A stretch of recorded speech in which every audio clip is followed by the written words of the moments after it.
नमस्कार दोस्तों, study with ओझा में आपका बहुत बहुत स्वागत है। दोस्तों कैसे हैं आप लोग? आई होप अच्छे होंगे। दोस्तों हमेशा की तरह एक और वीडियो के साथ हाजिर हूँ, टॉप 10 सीरीज के साथ, जो कि आपके एग्जाम के लिए काफ़ी इंपॉर्टेंट है। तो चलते हैं, देखते हैं कि आप लोग जीके जीएस की तैयारी कैसे चल रही है और आप हमारे टॉप 10 क्वेश्चनों में से कितने क्वेश्चन का आंसर कर पाते हैं। वीडियो के लास्ट में अपना स्कोर जरूर बताएगा। और दोस्तों ये टेस्ट अगर आप लोग यूपीएसआई, एसएससी जीडी या फिर यूपी ट्रिपल एससी पेट जैसे एग्जामों की तैयारी कर रहे हैं तो ये टेस्ट आप लोगों के लिए काफ़ी महत्वपूर्ण होगा। तो चलते हैं, फटाफट टेस्ट को शुरू करते हैं और देखते हैं आज का पहला क्वेश्चन क्या है।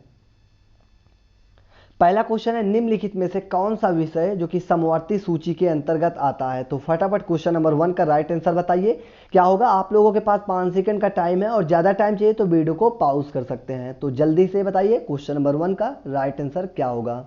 तो थोड़ा सा बात कर लेते हैं सूची के बारे में। तो जो संविधान की हमारी अनुसूची 7 में केंद्र एवं राज्यों के बीच विधायी विषयों के संबंध में 3 सूचियों का प्रावधान किया गया है। कौन कौन से हैं? संघ सूची, राज्य सूची और समवर्ती सूची। ठीक है, तो इसमें बात किसकी कर रहा है क्वेश्चन में? तो समवर्ती सूची के बारे में। तो चलते हैं, देख लेते हैं इसका करेक्ट आंसर क्या होगा। और इसका राइट आंसर जाता है ऑप्शन नंबर ए, यानी कि न्यास और न्यासी, जो कि बिल्कुल करेक्ट आंसर होगा। दोस्तों ये समवर्ती सूची के अंतर्गत आता है। प्लीज क्वेश्चन आप लोग जरूर इस क्वेश्चन को नोट डाउन कर लीजिएगा, इंपॉर्टेंट क्वेश्चन है। चलते हैं क्वेश्चन नंबर 2 की ओर। क्वेश्चन नंबर 2 है, सूचना का अधिकार आरटीआई अधिनियम की कौन सी धारा केंद्रीय सूचना आयोग के साथ साथ राज्य सूचना आयोग को भी यह अधिकार देती है कि वह सरकारी प्राधिकरण, लोक सूचना अधिकारी एवं प्रथम अपीली प्राधिकरण के विरुद्ध शिकायतों की जांच करे। तो फटाफट क्वेश्चन नंबर 2 का राइट आंसर बताइए क्या होगा। इंपॉर्टेंट क्वेश्चन है, तो आप प्लीज इसको करेक्ट आंसर बताइए किसमें का क्या होगा। और इस क्वेश्चन का राइट आंसर जाता है ऑप्शन नंबर डी, जो कि बिल्कुल करेक्ट है। दोस्तों सूचना का अधिकार अधिनियम 2005 की धारा 18 में यह कहा गया कि केंद्रीय सूचना आयोग के साथ साथ राज्य सूचना आयोग को भी यह अधिकार देती है कि वह सरकारी प्राधिकरण, लोक सूचना अधिकारी एवं प्रथम अपीलीकरण प्राधिकरण के विरुद्ध शिकायतों की भी जांच करे। ठीक है, क्वेश्चन नंबर 2 का right answer option number D होगा। चलते हैं क्वेश्चन नंबर 3 की ओर। क्वेश्चन नंबर 3 है, भारत का पहला आरक्षित वन है। तो डट डट जल्दी से इसका करेक्ट आंसर बताइए क्वेश्चन नंबर 3 का क्या होगा। ये पूछ रहा है कि भारत का पहला आरक्षित वन कौन सा। इसमें 4 ऑप्शन है और फटाफट इसका राइट आंसर बताइए क्या होगा।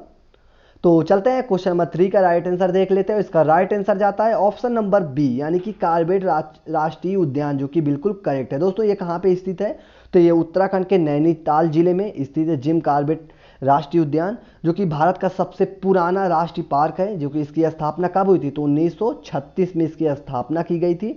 इसका दोस्तों पुराना नाम एक है, जो कि आप लोग कंफ्यूज मत होइएगा, तो कभी कभी पुराना नाम भी दे देगा। तो हैली नेशनल पार्क इसका पुराना नाम है। ठीक है, चलते हैं क्वेश्चन नंबर 4 की ओर।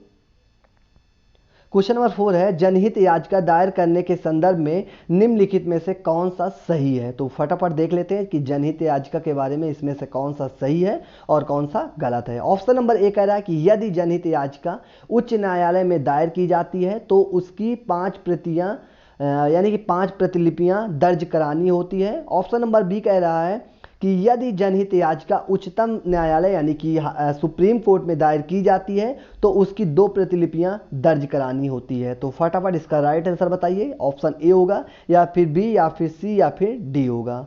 तो क्वेश्चन नंबर जो कि 4 का राइट आंसर बताइए क्या होगा। इंपॉर्टेंट क्वेश्चन है, प्लीज आप इस क्वेश्चन को नोट डाउन कर लीजिएगा। तो चलते हैं, इसका राइट आंसर देख लेते हैं। इसका राइट आंसर जाता है ऑप्शन नंबर डी, यानी कि ए और बी दोनों सही नहीं है। ठीक है, क्यों सही नहीं है दोस्तों? तो चलते हैं इसका करेक्ट कर लेते हैं।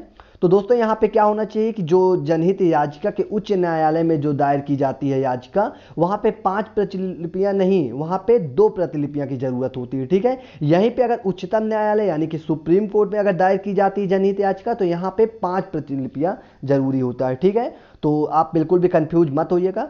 अगर हाई कोर्ट के लिए 2 प्रतिलिपियां, सुप्रीम कोर्ट के लिए 5 प्रतिलिपियां की जरूरत होती है। ठीक है, चलते हैं क्वेश्चन नंबर 5 की ओर। क्वेश्चन नंबर 5 है, निम्नलिखित में से कौन सा मंत्रिमंडल सचिवालय का स्कंद नहीं है। तो फटाफट बताइए इसमें से कौन सा जो कि मंत्रिमंडल जो कि सचिवालय का स्कंद नहीं है। क्वेश्चन नंबर 5 का राइट आंसर फटाफट कमेंट बॉक्स के माध्यम से बताइए क्या होगा।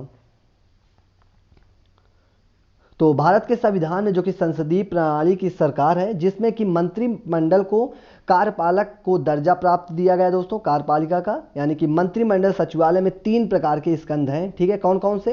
तो सिविल यानी कि नागरिक, ठीक है, दूसरा नंबर पे है सैन्य यानी कि सेना, और तीसरा नंबर पे असूचना, यानी कि इसमें पूछ रहा है कौन सा स्कंद नहीं है, तो इसका राइट आंसर होगा प्रौद्योगिकी, जो कि बिल्कुल करेक्ट आंसर होगा, ठीक है, इंपॉर्टेंट क्वेश्चन है। क्वेश्चन नंबर 5 का राइट आंसर क्या होगा? तो बी नंबर, क्योंकि स्कंद पूछ रहा है कि नहीं है। चलते हैं क्वेश्चन नंबर 6 की ओर।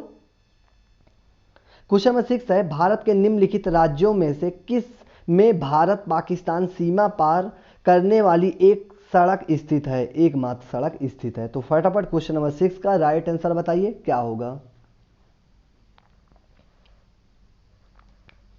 और इस क्वेश्चन का राइट आंसर जाता है ऑप्शन नंबर ए, यानी कि पंजाब। दोस्तों, दिल्ली लाहौर बस सेवा भारत की राजधानी नई दिल्ली को, जो कि पाकिस्तान के लाहौर से चलती है, और ये कहाँ से होकर जाती है अपने भारत से? तो बॉर्डर, जो कि बाघा बॉर्डर, ये कहाँ पड़ता है? तो पंजाब से होकर जाती है, ठीक है। यह एकमात्र ऐसी सड़क है जो भारत और पाक को सीमा को पार कराती है, ठीक है।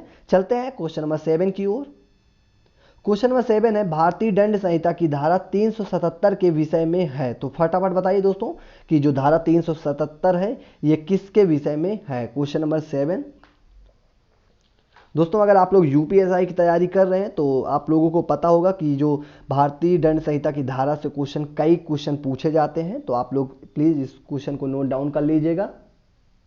तो चलते हैं क्वेश्चन नंबर 7 का राइट आंसर देख लेते हैं। इसका राइट आंसर जाता है बी, ऑप्शन बी, यानी कि अप्राकृतिक अपराध। दोस्तों, आईपीसी की धारा 377 के अनुसार अगर कोई व्यक्ति अप्राकृतिक रूप से यौन संबंध बनाता है तो उसे उम्र कैद या फिर जुर्माने के साथ साथ 10 साल की सजा हो सकती है। लेकिन इसमें एक सुप्रीम कोर्ट का, जो कि सितंबर 2018 में एक फैसला आया था, इसमें क्या हुआ था कि इसमें कहा गया था कि यह जो कि समलैंगिकता का आधार, जो कि अपराध की श्रेणी से बाहर कर दिया गया है दोस्तों, ठीक है। इंपॉर्टेंट क्वेश्चन है, तो आप लोगों को ये जरूर पूछे जाने की संभावना है, क्योंकि फिलहाल 2018 में इसका फैसला आया है, तो और उसके पहले अभी एग्ज़ाम हुए नहीं है, तो 2021 में ही यूपीएसआई का एग्ज़ाम होगा, तो अब पूछ भी सकता है। तो आप लोग प्लीज़ इस क्वेश्चन को नोट डाउन कर लीजिएगा। चलते हैं क्वेश्चन नंबर 8 की ओर। क्वेश्चन नंबर 8 है कि 15वें वित्त आयोग के अध्यक्ष कौन है? तो फटाफट क्वेश्चन नंबर 8 का राइट आंसर बताइए क्या होगा। तो सबसे पहले बात कर लेते हैं वित्त आयोग के बारे में। तो भारतीय संविधान के, जो कि आर्टिकल 280 में वित्त आयोग की स्थापना किया गया है, और इसमें गठन के बारे में किया गया कि इसका गठन जो कि 5 वर्षों के लिए भारत के राष्ट्रपति द्वारा होगा, ठीक है। ठीक है, तो बात कर रहे हैं दोस्तों यहाँ पे 15वें वित्त आयोग के बारे में। तो इसका राइट आंसर देख लेते हैं। इसका राइट आंसर जाता है ऑप्शन नंबर सी, यानी कि एनके सिंह, जो कि इनका कार्यकाल कब तक का रहेगा? तो 2020 से लेकर 2025 तक इनका कार्यकाल था दोस्तों। इसी के साथ आप लोग ये भी याद रखना कि इसके पहले जो कि यानी कि 14वें वित्त आयोग कौन थे?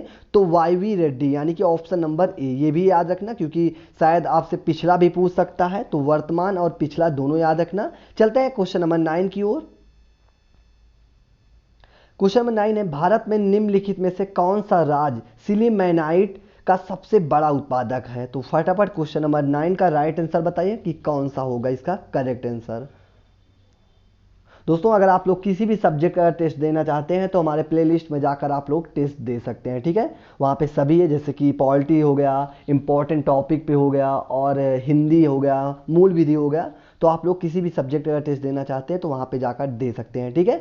तो चलते हैं क्वेश्चन नंबर 9 का राइट आंसर देख लेते हैं। इसका राइट आंसर जाता है ऑप्शन नंबर ए। अगर आप लोगों ने दिया है तो बिल्कुल करेक्ट है, यानी कि उड़ीसा। दोस्तों, उड़ीसा जो कि सिलीमेनाइट का सबसे बड़ा उत्पादक है। और दूसरे नंबर पर कौन आता है? तो केरल, जो कि दूसरे नंबर पर आता है, ठीक है। चलते हैं क्वेश्चन नंबर 10 देख लेते हैं। क्वेश्चन नंबर 10, हमारे देश में ग्रामीण विकास ... के साथ हुआ है। तो फटाफट बताएं दोस्तों कि खाली स्थान में क्या भरा जाएगा, यानी कि हमारे देश में ग्रामीण विकास जो कि के साथ हुआ है, तो किसके साथ हुआ है? फटाफट इसका राइट आंसर बताइए। और दोस्तों, ये आज का हमारा लास्ट क्वेश्चन है। इसी के बाद आप लोग हमें कमेंट बॉक्स के माध्यम से ये बताइए कि आप लोगों का आज का स्कोर क्या रहा, ठीक है। और आप लोग इससे ये पता चल पाएगा कि आप लोगों को जीएस की तैयारी कितने % की हो गई है, और आप लोग यूपीएसआई के लिए कितने % तैयार हो चुके हैं इस समय, ठीक है।